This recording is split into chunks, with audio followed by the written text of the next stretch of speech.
On va recevoir maintenant la nouvelle star de la mode. C'est le grand top modèle du moment entre deux défilés de la Fashion Week. Voici Loli Baya.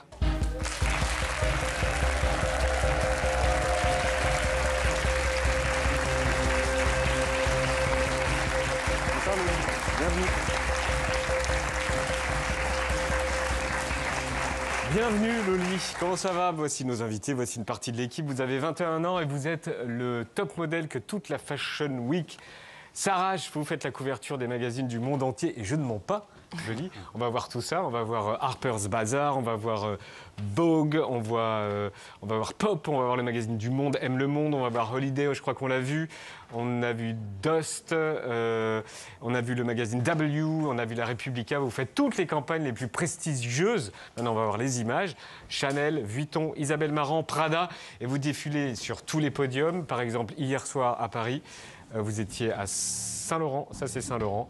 Et ce matin, vous étiez au défilé Courrèges. Ça va ? Ça va, ça va. Pas de pression.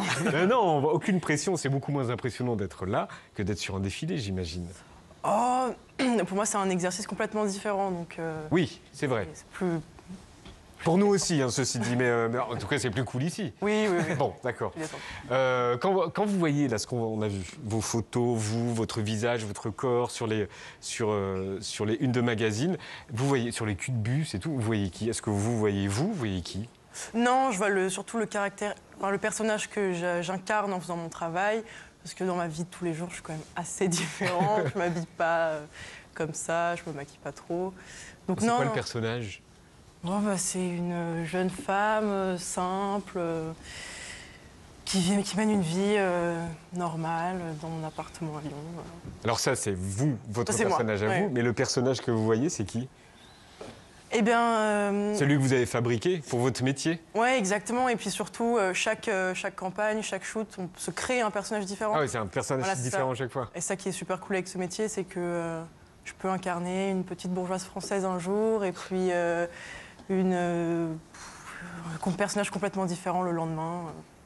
On vous dit, pour ce défilé, tu as ce personnage-là? C'est plus en shoot. Pour les shoots, il y a un mood board, il y a toute une inspiration derrière.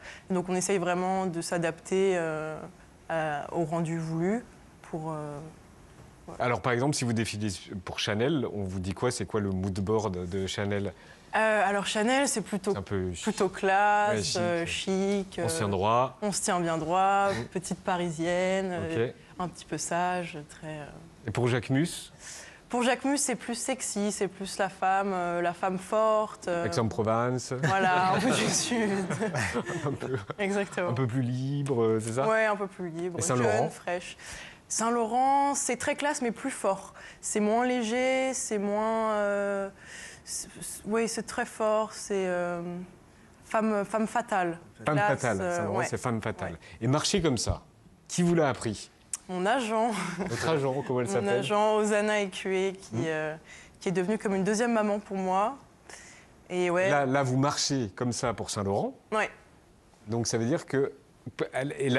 Là, c'est Jacquemus, ouais. Mais là, vous ne marchez pas de la même manière. Que ce soit pour Jacquemus, pour Saint-Laurent, pour Chanel, vous marchez d'une manière différente. Totalement. Puis il y a des défilés qui préfèrent qu'on suive le rythme de la musique. Donc des fois, ça va être plus rythmé en fonction de la musique. D'autres fois, on va devoir marcher vraiment très lentement parce que des fois, le runway est petit et qu'on veut montrer les habits plus longtemps. Enfin, il y a plein d'adaptations possibles en fonction de... Vous êtes déjà tombé? Ouais. Ah oui? Ouais. On n'a pas les images, merde. Ah, c'est dommage. Mon premier défilé Dior, c'était dans la Galerie des Glaces et en plus, j'avais pas de talons. Et le sol était hyper glissant et j'ai vraiment fait un vol plané. On vous engueule pas? Non. Tout va bien? Tout va bien. D'accord. Vous n'avez que 21 ans, ça a commencé comment? J'ai été repérée à Lyon par la personne qui est aujourd'hui mon agent mère, qui ensuite m'a présentée donc, à mon agence à Paris, chez Woman. Et voilà, et après j'étais encore au lycée, donc j'ai eu une année de développement. Je fais des photoshoots tests, attendre que mon visage mûrisse aussi un peu plus. Et après j'ai commencé... C'est qui décide que le visage n'est pas mûr et à un moment donné il est mûr? Les agents, je pense qu'ils ont l'expérience requise pour décider de ce genre de choses. Et là par exemple, vous avez le droit de vous couper les cheveux? Oui, j'ai le droit. Sous certaines conditions. Ouais. Vous demandez à qui? Mon agent. Ah, d'accord. Et si vous avez envie d'avoir la boule à zéro, Pareil. Ouais, non, pas. vous faites pas ce que vous voulez? Non. Non. Non, mais j'ai quand même la chance d'avoir un profil où je suis assez libre quand même de mes choix physiques, que ce soit les tatouages, les coupes de cheveux. J'ai quand même toujours été respectée, toujours respecté mes volontés, donc Vous avez un tatouage? j'en ai plusieurs, ouais. Vous avez, et pour certaines marques, c'est un problème ou pas? Pour les défilés, jamais. Je sais qu'on les a jamais couverts. Après, sur certains shoots, parfois, ça arrive. Ils les couvrent Ouais, un petit coup de feu. avec du maquillage? Ouais. Ah, on le voit, je crois qu'on le voit. Ah oui, ici. Ouais. Ici, là, en tout, en couverture de Dust. Loli Baya, c'est votre prénom, ça vient d'où? Loli, c'est espagnol. C'est Dolores qui se décline en Loli, Lola et Lolita. Et Baya, c'est en rapport avec le Brésil, mais c'est aussi algérien, ce qui signifie éclatant de beauté. Parce que vous avez des origines algériennes. Je suis franco-algérienne, espagnole. Ben, parfait. Ce matin, vous avez posté ça.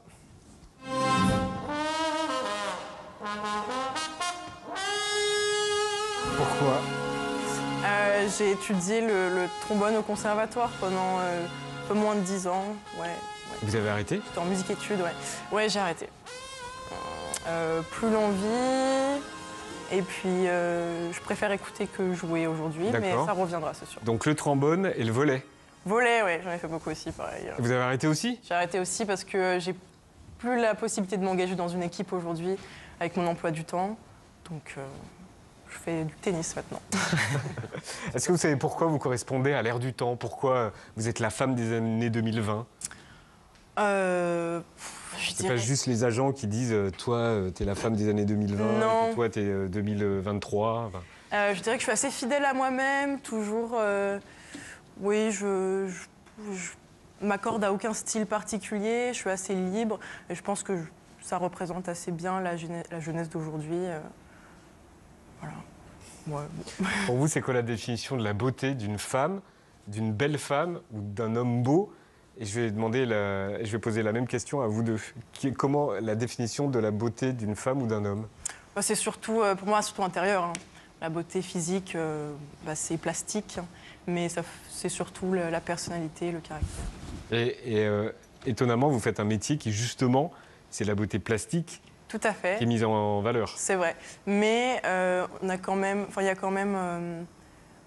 je pense que la personnalité qu'on a et la façon dont on se comporte au travail influent quand même d'une certaine manière sur les jobs sur lesquels on va être booké ou non.